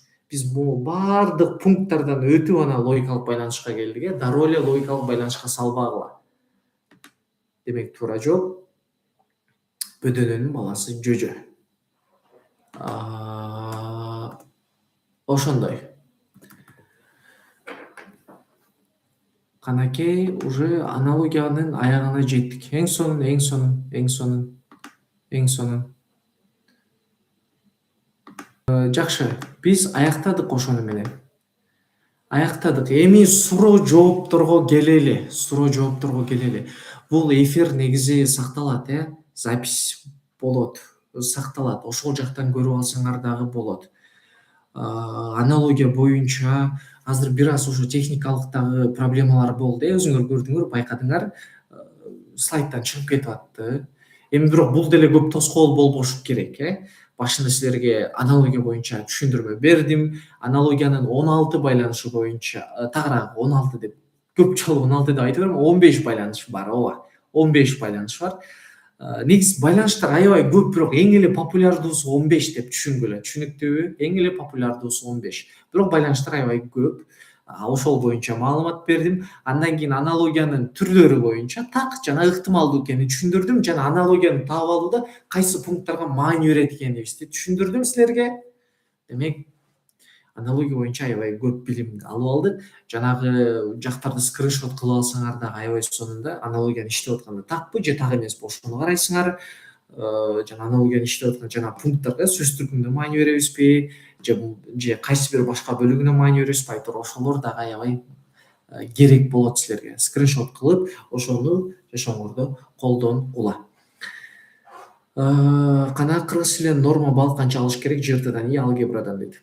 Норма балл деген нерсе негизи норма деп туруп бизге атайын 110 баллды берип атпайбы? 110 балл босого балл. Босого баллдан өткүлө деп. Босого баллдан өтүш үчүн ар бир бөлүмдөн аз эле суроо туура жооп берсеңер өтөсүңөр. Бирок силердин цель 110 болбош керек, урматтуулар, сүйүктүүлөр. Мындайда максатты мисалы максатты каяка дейли? Күнгө койсоң, хотя бы айга түшөсүң. Сен максатты айга койсоң, анда жерде эле каласың дегендей да. Ошон үчүн чоңураак максат коюп, чоңураак аракет кылсаңар, хотя бы 200 же 180 балл аласыңар деген нерсе да. Сен целиң 110 болсо анда 110чолук даярданасың, жана 110го жетпей калышың дагы толук мүмкүн. Манас университетинде проходной балл канча? Манас университетинде негизи ОРТ боюнча айтайын, мен өзүм ОРТ менен да тапшыргам. ОРТ боюнча 110 балл алсаң жетиштүү. Анан Манастын өзүнүн экзамендери бар. 8 предметтен, ошол предметтерден проходной баллды өтүп, анан тапшырасыңар. Негизи ОРТдан 110 балл. 90 суроонун ичинен 80 кантип туура жооп берсе болот жана канча балл берилет. 90 суроонун ичинен 80 суроого туура жооп бериш үчүн кылдаттык керек, кылдаттык. Мындай суроо берип калдыңар, демек силер мындай көп эле суроону туура кылып атасыңар жана кыла аласыңар. Демек мындай көбүрөөк кылдаттыкты талап кылат болчумун да. Анткени кээ бирөө шашып кетип эле оңой суроону туура эмес кылып салып, анан кийин өкүнүп калат. Сынамык тест жазган окуучулардан көп көрдүм ушунучу. Сынамык тестти жазат, анан сынамык тестти жазып бүткөндөн кийин түшүндүрүп берсең, агай мен түшүнөт болчумун, мен буну билет болчумун да дегендер аябай көп да. Ошол үчүн кылдаттык. Аналогияны табууда кайсы пункттар бар эле? Аналогияны табууда мен жана пункттарды айтып бердим. Биринчи байланыштыруучу сүйлөмдү түзүп алгыла. Эгер байланыштыруучу сүйлөмдү түзүп алсаңар, туура варианттар көп чыгып аткан болсо, анда так же ыктымалдуу экенин карагыла. Эгер так жана ыктымалдуулук дагы туура чыгып аткан болсо, анда плюс-минус оң терсин карагыла. Эгер оң терс дагы эки вариантта тең дал келип аткан болсо, анда сөз түркүмдөрүн карайсың. Эгер сөз түркүмдөрдү дал келип аткан болсо, анда логикалык байланышка салсаңар дагы туура жоопту таба алсаңар болот. Слайдтардын баарын көрсөтө кетиңизчи бир-бирден кыскача экрандан дейт. Бул экрандагы слайдтар запись болот негизи. Жана эфирлерден эметип алсаңар болот болчу. Эфирден эметип алсаңар болмок экен, скриншот кылып алсаңар болмок экен. Негизи эфир сакталат, ошол эфирден карап скриншот кылып алгыла. Кайсыл айда жрт тапшырат мектептерде айтып коебузбу точносын? Точный жрт тапшыра турчу датаны негизи ЦОМОнун сайтына чыгарат, бирок көпчүлүк учурда майдын 10-унан 20-сына чейинки дата. Сабак үчүн рахмат дейт. Кубанычтамын. Эгер силерге пайдалуу болгон болсо, жаккан болсо, өзүңөрдүн пикириңерди да калтырып кетсеңер болот. Силерге дагы чоң рахмат аягына чейин отуруп көргөнүңөргө. Башында көрүүчүлөр аябай көп болчу, анан менин слайдым чыккандан кийин эле чыгып кирип атып көп көрүүчүнү жоготуп алдым окшойт. Туризмге дагы ошол 8 предметтен тапшырыш керекпи дейт. Ооба, ошол 8 предметтен тапшырасыңар. Бюджеттик общий балл канча? Бюджеттик общий балл деген нерсе жок. Бюджет 100% гарантия берем, бюджет болот, качан силер алтын сертификат алганда. Алтын сертификаттан сырткары дагы бюджетке өтсө болот го дейсиңер. Ооба, өтсө болот, бирок ал конкуренцияга жараша. Эгер ошол жылдары, мисалы силер быйыл канча 2026 тапшыргансыңар, 2026-жылы балким алтын сертификат ала турган окуучулар 200 балл алгандар алтын сертификат алат. Аны ким билет, Алтын сертификат деген бул эң алдыңкы 50 окуучуга берилет. Ошондой эле бюджеттик орундагы жогорку балл алгандарга берилет. Орто эсеп менен айтып коеюн, 180 баллдан жогору алсаңар бюджеттик орунга өтсөңөр болот деп койсом болот. Агай, грамматика боюнча дагы сабак өтүп бересизби? Негизи грамматика боюнча дагы сабак өтүп жүрөм өзүм, ооба.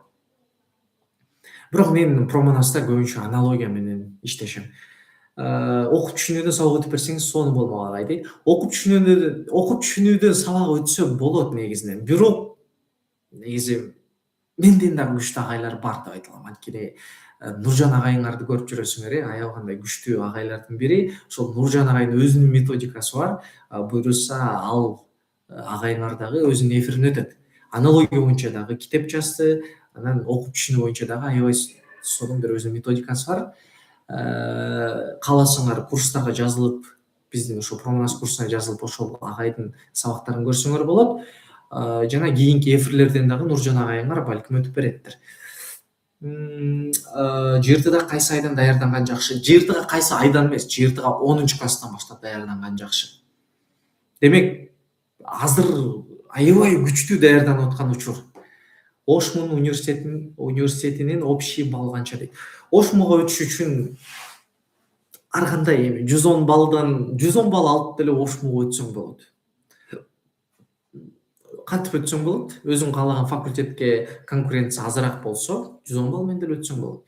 Бизде проходной балл 110, билесиңер, Ички экзамен канчакы деңгээлде ички экзамен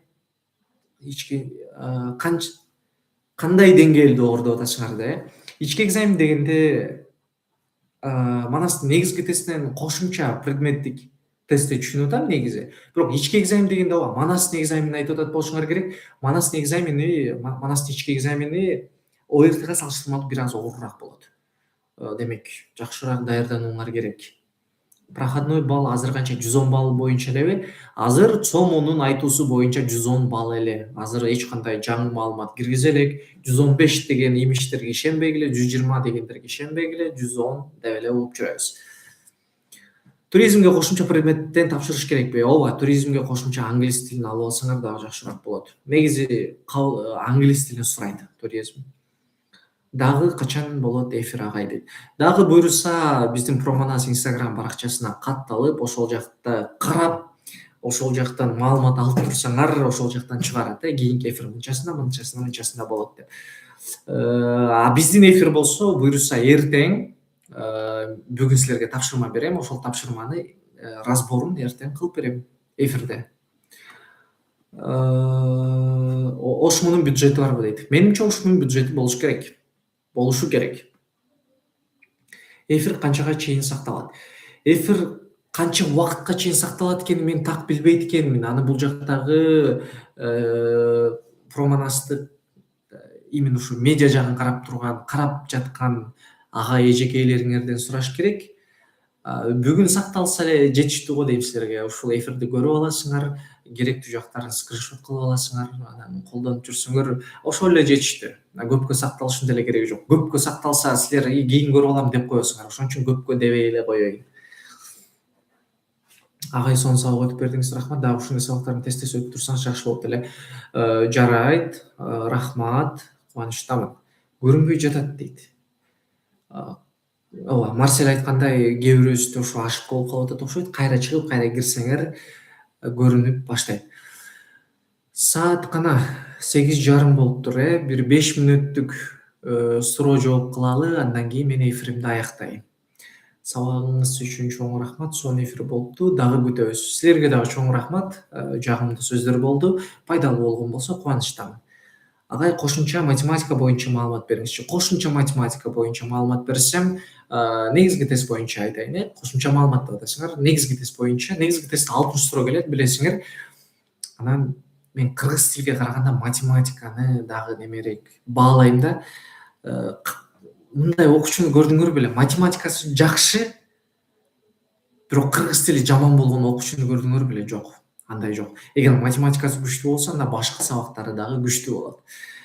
Демек, математиканы жакшылап окусаңар, логикаңар өсөт. Кыргыз тили деле негизи логика. Демек, көбүрөөк математикага дагы басым жасагыла. Математика боюнча маалымат бере кетсем, 60 суроо. Биринчи колонкалар бөлүмүндө эң чоң лайфхак айта кетейин. Оңой суроолорду биринчи аткарып алгыла, анан оорулорун шашпай убакыт ашканда кылгыла. Биринчи оорулорду отуруп берсеңер, убакыт аз калганда жеңил суроолорду дагы аткарганыңарда мындай коркуу менен аткарып, туура эмесин белгилеп алышыңар болуп мүмкүн. Ошондуктан биринчи жеңил суроолорду аткарып алгыла. Ошму медиктерге контракттын баасы,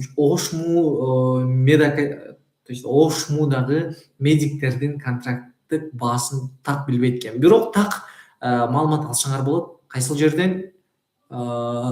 интернетке киресиңер, Googleга жазасыңар, ошмо медицина бөлүмү десеңер, ошол жактын медицина бөлүмүнүн контрагы десеңер, ошол жактан так конкреттүү даана чыгарып берет. Балким стоматологияныкы төмөнүрөөк болушу мүмкүн, хирургияныкы жогору болушу мүмкүн. Карап алсаңар дагы такыраак маалыматты ошол жактан аласыңар. Аябай жакшы болду, чоң рахмат дейт. Силерге дагы рахмат, ушул аягына чейин чыдап отуруп көрүп бергениңерге кубанычтамын. Экономист болуш үчүн кошумча кайсы сабактар? Математиканы аласыңар жана тарыхты. Сонун болду, рахмат дейт. Жакшы. Дополнительная математика, дополнительная кошумча математика, предметтик математика десек, ооба. Предметтик математика бир аз оор келет. Негизги тесттин суроолору, негизги жыйыртынын математикасын жакшы билсеңер, ал жактын 70% суроосун аткара билесиңер. Ал эми логарифма, тригонометрия, вышматка чейинки темаларды жалпылай билсеңер, анда 150 суроо дебедимби? Ичиндеги баардык 150 балдык суроону аткара аласыңар. Демек, 70%, 60%дык суроону аткара аласыңар негизи. Чыныгы жыйыртынын темасы менен, негизги жыйыртын темасы менен. Демек, дополнительный математиканы жакшы аткара билиш үчүн логарифма, тригонометрия, вышматка чейинки темаларды окуп билишиңер керек болот. Мен математика сабагынан эч нерсе билбейм, эсеп чыгарганда аябай кыйналам, 9-класста окуйм бирок дейт. 9-класста болсоңор, жана ушундай силерди азыр эле ушундай кыйнап аткан болсо, анда аябай сонун эрте ойлонуп атырсыңар, азаматсыңар. 9-класс болсоңор, анда 10-11 2 жылыңар бар.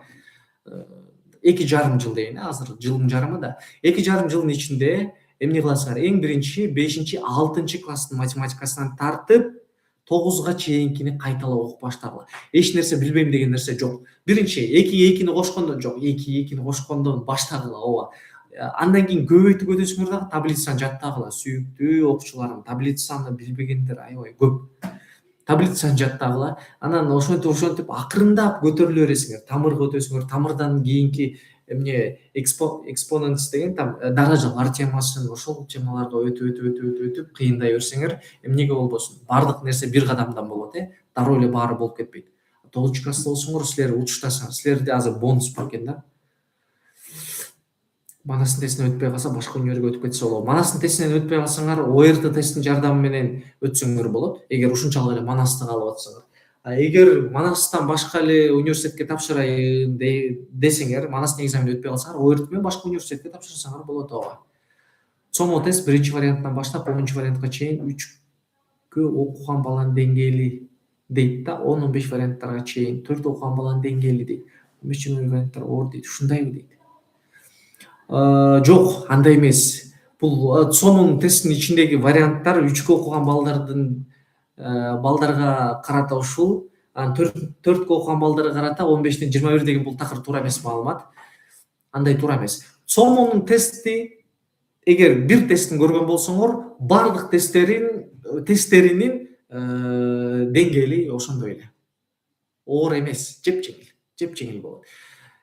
Эгерчи мындай да, мен ОРТ эле эмес, мен чет мамлекетке дагы тапшырып көрдүм да.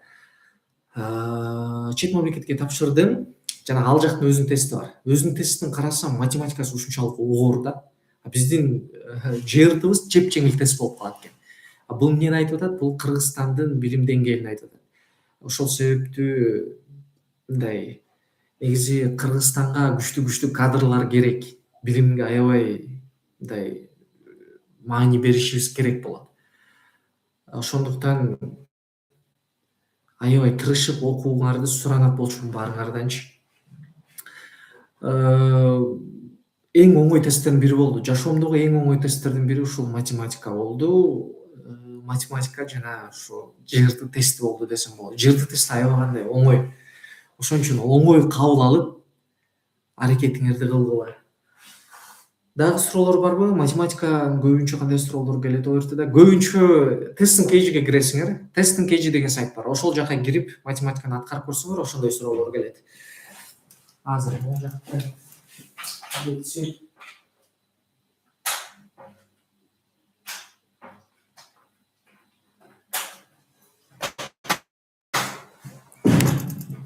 бир аз жарыгыбыз.